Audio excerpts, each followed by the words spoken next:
All right, Gabe, good to see you. Would love if you could kick us off. Tell us who are you and what do you work on at HubSpot? Yeah, hey everybody, I'm Gabe Wahhab. I am a Senior PMM for Content Hub here at HubSpot.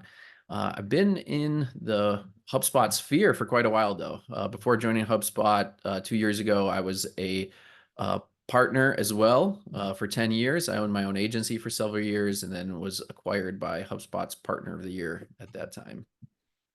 Awesome. So, Gabe, I'm curious. One of the reasons I wanted to talk to you was that the HubSpot CMS just got this major overhaul and was relaunched as Content Hub. Um, would love if you could tell us a little bit about the vision behind the shift from being a CMS to really supporting content everywhere. Yeah, I mean, if you look at marketing as a whole, there's a lot of different pieces within marketing, and content marketing has just been exploding. And especially with the shifts in AI that are happening right now, all the different new formats we have with, you have your TikToks, you have your YouTubes, you have so many social platforms, you have Reddit, you have your Wikipedias, and just content being produced everywhere. And so it's taking a life of its own. So we decided to pull some of those pieces out of Marketing Hub and just make this specific hub for content marketing so that you could essentially have everything you need in one tool and we could really focus on that tool. Very cool. Yeah. Kind of going through some of the new features, it seems to me like Content Hub could really just as easily have been called AI Hub, given how many AI features there are there. How do you think content marketers should really be thinking about incorporating AI into their work? Yeah, that's a great question. A lot of marketers are thinking about this now. And as you look at AI and you look at all the shifts in the landscape, you need to create content for a lot of different formats, right? So we have our YouTubes, we have our TikToks, we have a blog that we need to create it for. So you have all these different formats, you have all these different channels. And so AI can help you create content for a lot of those channels very quickly. So you could repurpose content. For instance, let's say I'm taking a blog and I want to repurpose it for several social posts. Let's say I need to write a blog and I need help doing keyword research. I need help thinking about what I should write about. I need help with the outline. I need help with um, I need help with creating an initial draft of it. I need help creating images, right? These are all things that we go through as we're writing a blog. And these are all areas that AI can help you with. But on top of that, we have to be careful because we're not asking AI to we're not asking AI to let us just do these things for me. We still have our own opinions, right? That we have to put in here. We still have our own uh, experiences. We still have our own stories and creativity that we need to add on. And so it's not necessarily about AI just creating these things for us. It's about AI helping us be more efficient. I think one of the easiest ways to think about this is if I just hired a junior resource at my company and I wanted them to help me create some of these initial assets, I'm not going to take what that junior resource created and straight out put it out a lot of times, Right. right? I'm going to take that junior resource. I'm going to say, hey, do these things for me, get it started, and then I'll carry the last 20%. And I think that's the same way that marketers should be starting to think about leveraging AI. It is that little junior resource who's going to help them get started. And then you take it that last 20% to add your opinions, to add your personal stories, to add your expertise. And that's what's going to make AI work in today's landscape. Gotcha. So what I'm hearing from you, kind of two things I'm picking up there is one, this is very much on like the generative side of AI, of just this is kind of an input into your process. Is that kind of a fair summary, you think? Yeah, absolutely. It's an input, and but we can go beyond that. As we think Mm, about AI, it's about you could use it for data, right? Like, mm, how can AI help me analyze all of this data? I've seen mm. some really great cases of feeding just big spreadsheets into Chat GPT and say, hey, can you summarize this, or can you pair together this data with this data and give me this result, right? And then layering in a bunch of things on top of that. So there's a lot of interesting use cases, not just for generative, but for gathering insights from data, for helping with ideation of what you should be looking for and where your gaps are, right? A lot of good, I think, pieces you could use for like audits, for instance. AI Mm, could be really great for audits in certain use cases if you use it for that. cool. Yeah, and I think kind of the second piece, which probably pairs a little bit better, is we're still responsible at the end of the day for what goes out, right? It's not AI just shipped it and well, I don't know what it said. It's no, you need to still be kind of the gatekeeper of what's going live, right? 100%. High quality content is still high quality content, and uh, it's one of the things that I think people underestimate is the amount of expertise they have. And one of the easiest ways to illustrate this is like right now I'm remodeling my house, doing all kinds of remodeling. And if I want to go and say, hey, what kind of siding do I need for my house? I can ask ChatGPT, I can ask Perplexity that question, but what it's going to do is it's going to come back and it's going to give me a list of all the different types of siding and the pros and cons of each siding. It doesn't necessarily have an opinion. But if I went and asked a contractor, hey, what kind of siding do you recommend? They're going to give me an answer right away. They're just going to say, this is the siding I recommend. I have 20 years of experience doing this or whatever the case is. And they're going to have an opinion. They have that expertise. ChatGPT, it's very black and white. This is the information I found. It doesn't necessarily have an opinion. It may be able to summarize some other opinions that it found, but this is one of the things with Perplexity. Like I love Perplexity, but still it will give me conflicting opinions within the same post that I asked for it. So it might say, well, some opinions I gathered on Reddit are saying this, but then I'm also seeing this, and it contradicts itself. It's just not there yet on that expertise. And so when we're creating content and we have this quality, we are all experts in what we do, and we have to bring that out in our content. And AI is not going to be able to bring that out, and it's not going to be able to bring out the expertise necessarily that you have. It's not going to be able to bring out your experience. It's not going to be able to bring out your personal stories. And that's where we need to insert that 20% to bring that out, because at the end of the day, high quality content is high quality content. Yeah, I think that makes a lot of sense. At least until we get to an AI can interview us and get the expertise out of us, right? Right, right. Yep. Not too far off. Not too far off. I'm All right. sure. Very cool. It seems like one of the big shifts behind the change was that HubSpot is no longer really helping you just manage content like a classic, content management system would, but really shifting a little more into content creation. Do you think that's the right way to look at Content Hub, and is that where we can expect more focus in the future? So with Content Hub, it's both, right? It's Mm, both about creating your content and managing your content. And so we still have everything that was there previously. There is still your CMS. There's all the great features that you had previously. We've just expanded the types of content that we support now. So we had some blog, we had landing pages, we had CMS. Now we're starting to do podcasts. We're diving into more deeply into video is something we're looking at. And then we're helping you create that content quicker, right? We're helping you create that content with more ease. We're really helping you just create that fuel that you need for your entire customer journey.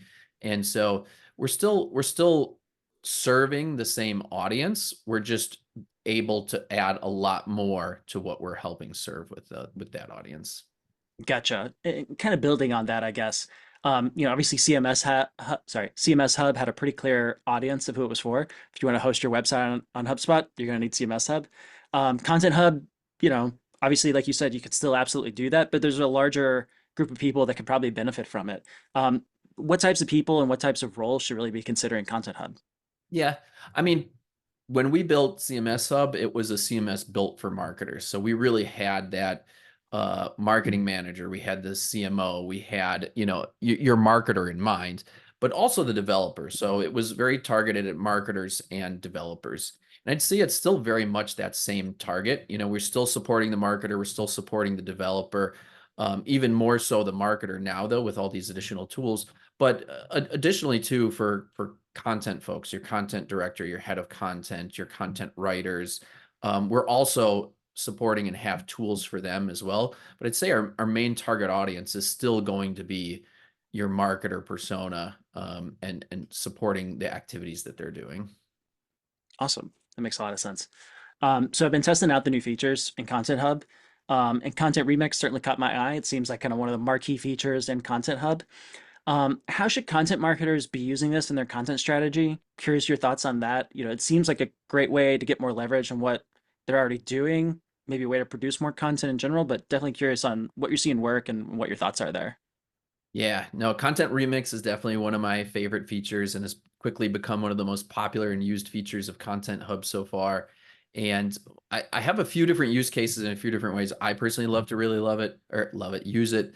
Um, and one of the ones is very quickly creating entire campaigns. Mm, So if I'm going to input and say I want to take this blog or I want to take this landing page and I want to create an entire campaign out of it, give me an ad, give me a landing page, give me a blog, give me some social posts, gives me an SMS post, and just very quickly creating entire campaigns off of one piece of content, including emails, we have audio files, all kinds of different assets that you can create.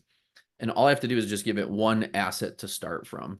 mm. And so that's a very powerful use case that can help you create a lot of content very quickly. And again, it's not meant to say, hey, you're going to have this entire campaign in 30 seconds and you're going to use it out the door, but it's same thing. It's to help you very quickly scale and scaffold out all of that content and help you get started on it. And I do love that you can give it specific direction as you're creating, for instance, a campaign. So Mm. I can say, hey, I want this email, but hey, use this template. This is my objective with the email, so you can give it some additional prompts and commands, and it's going to give that specific direction to that. So you can very quickly scaffold it out. But I mean, there's also more simple use cases, right? So a simple use case would, hey, every time I write a blog, I just want to quickly create all my social posts for all my networks. So instead of individually creating them and scheduling them and so on, I can go into Content Remix. I could say, here's the blog. It's already set. I just go in, feed it the blog, and it's already set up to give me social posts for every single network that I'm going to send it to. Other favorite use case is hub and spoke content. Love Mm. it for hub and spoke content. Um, Give it, whether you're going to start your pillar as your blog or whether your pillar is going to be a landing page. You can uh, sorry, whether it's going to be a blog or a landing page, you can give it your content and then you can tell it, hey, give me all of my spokes underneath it. So I'm going to write one piece of content above, and then I'm going to quickly be able to say, give me all of the subtopics that live below it. Mm. And so you can very quickly create entire hub and spoke strategies, again, just coming from that main piece of content and then creating all the sub pieces below it. So it's a very powerful tool, and I think we've just started to scratch the surface with it. Definitely. Yeah, I'm excited to see more ways that, evolves, more ways people use it, because it definitely seems like there's a lot of power there. Um, awesome. Well, so looking at the new features, kind of like we were talking about before, I'm impressed how Content Hub really works across formats now. We're not just talking about written content, that HubSpot's had, great support for a long time, but hey, we can take your blog post, make it into a an audio file, and then we can make that into a podcast, and you can have AI generated images for the same podcast or the blog post or social post or all these kind of formats. That's really cool all of a sudden that you can manage all of this and orchestrate it all from the one system. Um, Media features in general, is this kind of, an area HubSpot's looking at, and should we maybe expect anything more in that direction? Yeah, no, this is definitely an area we're doubling down on. I mean, that's where the industry's going. I mean, nowadays to get people's attention and really that bar, we talked about high quality content earlier, and that bar, man, this is sorry. I gotta fix that. But where were we? So we could pause. No, but the bar for high quality content has really just been raised these days. Mm. And as we look at what it takes to get people's attention, it is audio, it is video.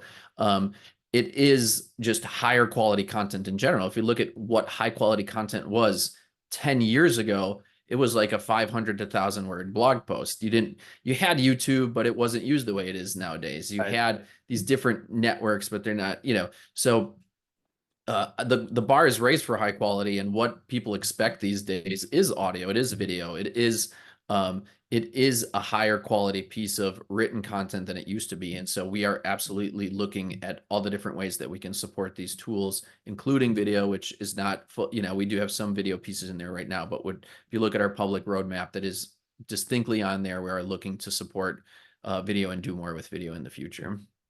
Very cool. I'm excited to learn more as we do.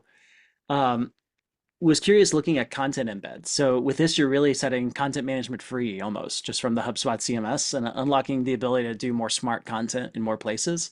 How do you think marketers should be using content embeds if they're on WordPress? Yeah, I mean, content embeds really open up one of the biggest features that I know we talked about earlier, the COS and smart content and the origins of where the HubSpot CMS came from. And that was actually one of the biggest things that drew me to HubSpot CMS initially many years ago was smart content and the availability of having CRM data in your CMS and being able to pull that in and very quickly.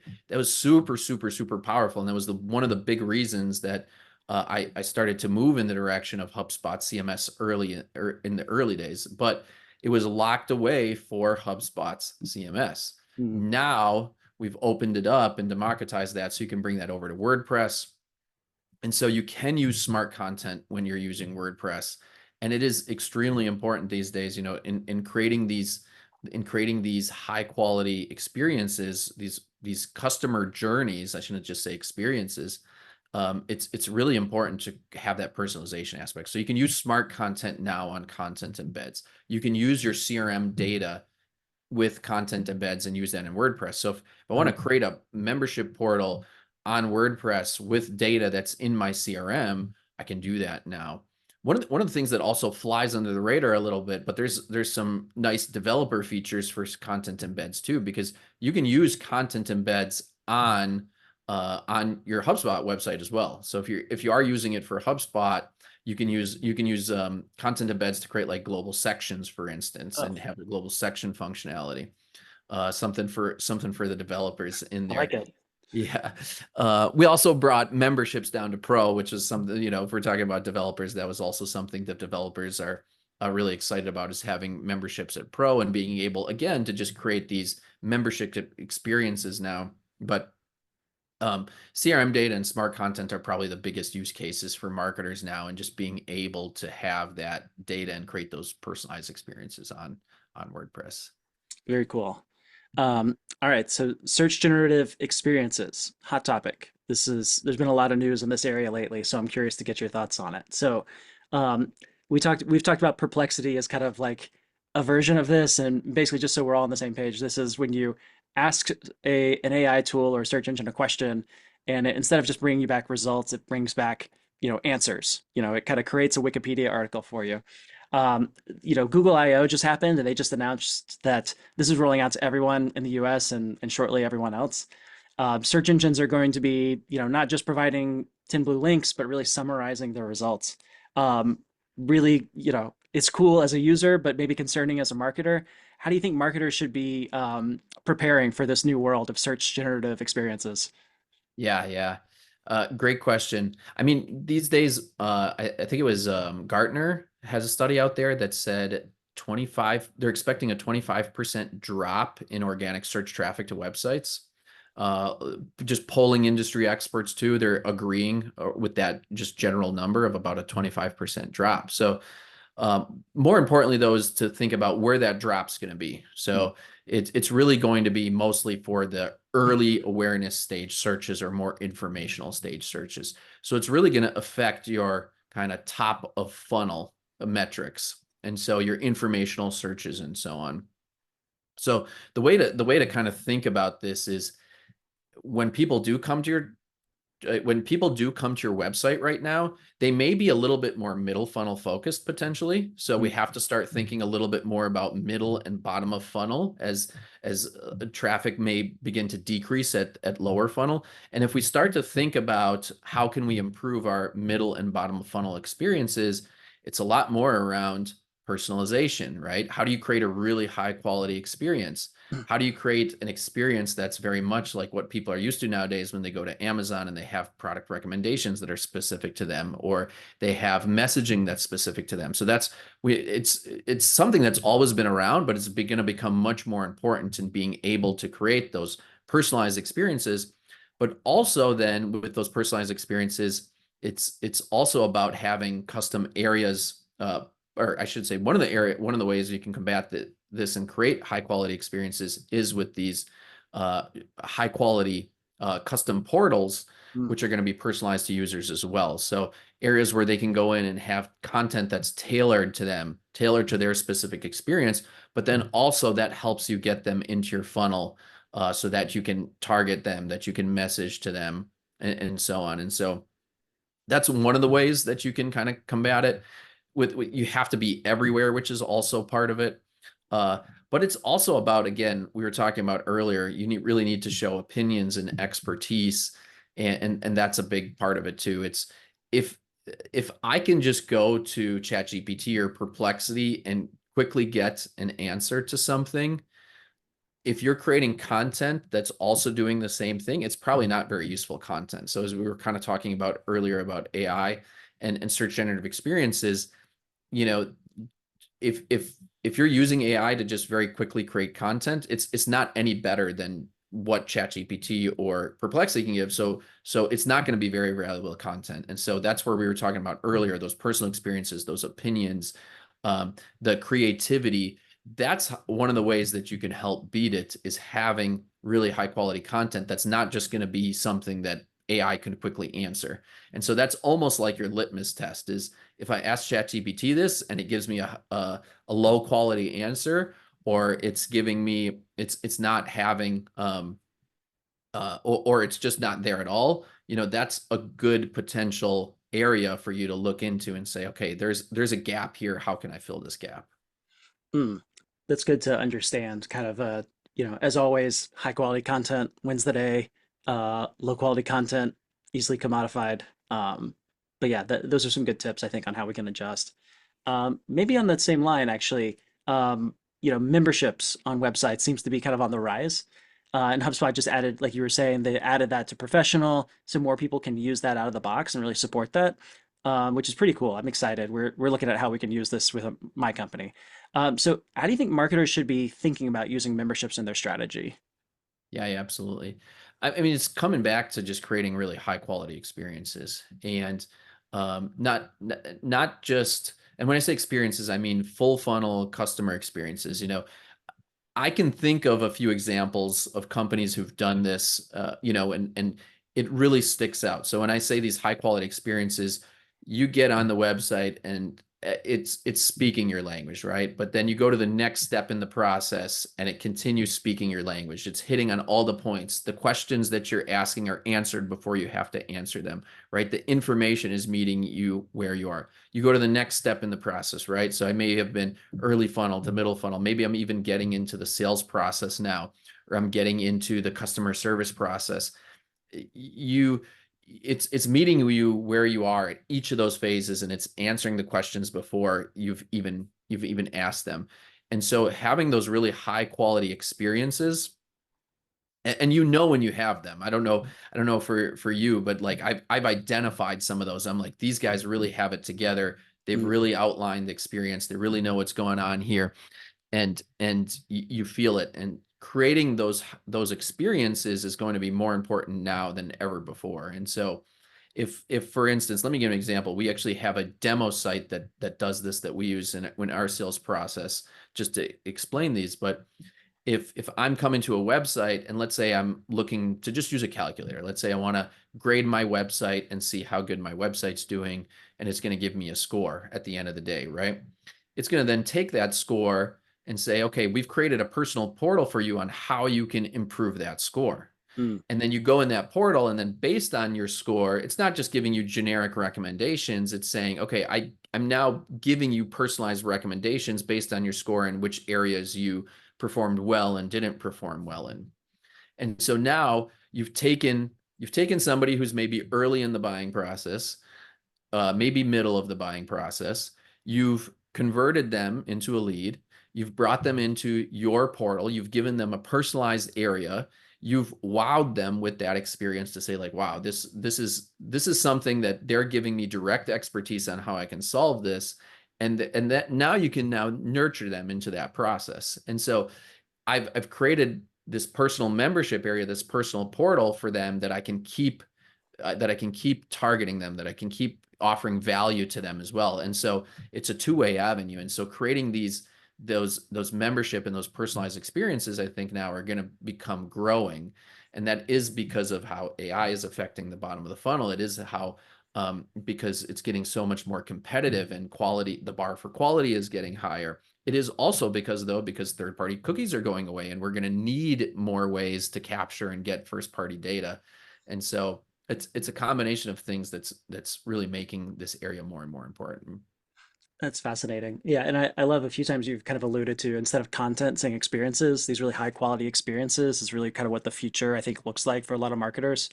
Is it's not just something that AI can scrape, it's kind of what's the process, throughout the marketing and sales funnel and how much value can you add and all that kind of stuff. But that seems right to me, and it sounds like kind of a decent sized shift that we all need to start thinking about is how do we provide these experiences instead of just generate the right content. 100%. Yep. Yeah. Cool. I've got a few rapid fire questions, just fun ones. Should people translate content into languages they don't know? Ooh. Uh, Only if you have somebody who can check your content. So Okay. if you can't check your content, no, because you want to make sure you're putting out the right information, and you want to make sure that it's factual and that all the translation technology worked properly, which has made a lot of strides in translation technology and how good some of those translations are becoming right out of the box. Mhm. But every company has their own specific way of saying things, or things that are said differently in different languages, maybe certain keywords that may not translate properly. So you always want somebody who's checking and making sure that everything's coming out 100% the way it should be. Probably a wise idea. Also curious, how much AI in your content strategy is too much AI in your content strategy? Ooh, so I mean, it really goes back to using AI to help just create the bare bones, right? Help create the skeleton, help you ideate, help you kind of create do some of the busy work for you. But at the end of the day, especially as we talk about content strategy, I think AI can help identify those gaps. Like, hey, where are topics you're missing writing about? Where are some topics that your competitors are writing about that you haven't, right? So I think it's really, really good at identifying the gaps that you have. It's really good about helping you create a skeleton and a structure, but that's, I think, where you need to end it and then kind of take it to finish the last 20%. Awesome. Well, I appreciate your time today, Gabe. If everyone hasn't checked out Content Hub, you should definitely check out Content Hub. There's lots of cool stuff there, as you've heard us talk about, but appreciate it. Have a good one.